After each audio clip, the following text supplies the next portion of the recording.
North Korean leader Kim Jong-un's sister, Kim-Yo-jong, is back in the headlines with some strong words for South Korea, including heavy criticism of the Yoon Suk-yeol administration.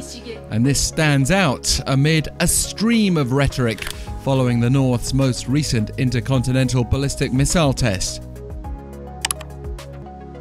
Kim-Yo-jong accused the Yoon government Thursday of being a faithful dog and stooge of the United States, saying that South Korea parroted what the U.S. said as soon as Washington talked about independent sanctions against the North.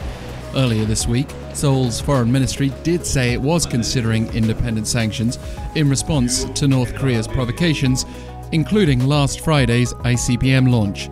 She referred to the South's response as a disgusting act, warning that desperate sanctions and pressure against the North will only serve as a noose for Seoul and Washington. If they think they can escape from the present dangerous situation through sanctions, they must be really idiots, she said.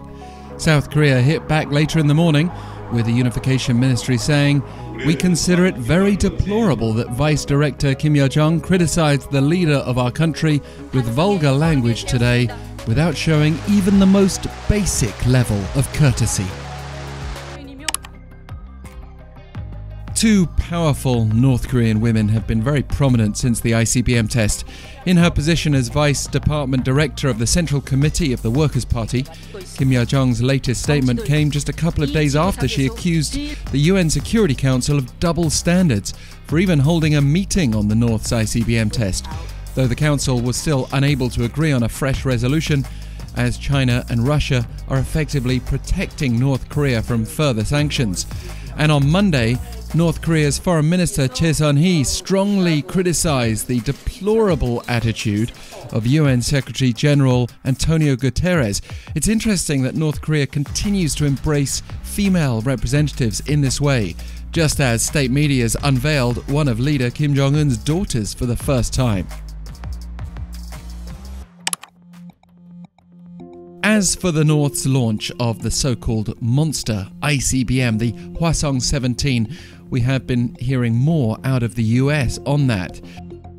North Korea wants to raise doubt in the minds of Japanese and South Koreans about the US alliance by threatening the American homeland with nuclear-tipped ballistic missiles, according to Victor Cha, Senior Vice President for Asia and Korea Chair at the Center for Strategic and International Studies.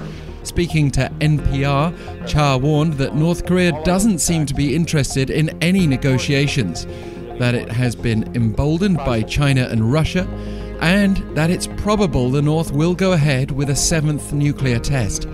That said, North Korea still seems to be lacking agility based on satellite imagery analysis by David-Schmerler, Senior Research Associate at the James Martin Center for Non-Proliferation Studies.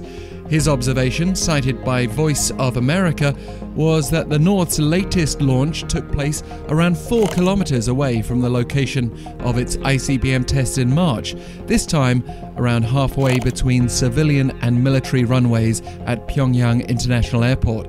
It may have been moved to protect civilian facilities, but they apparently couldn't maneuver it far because of its size and the fact it relies on liquid fuel. Still, North Korea's weapon development goes on.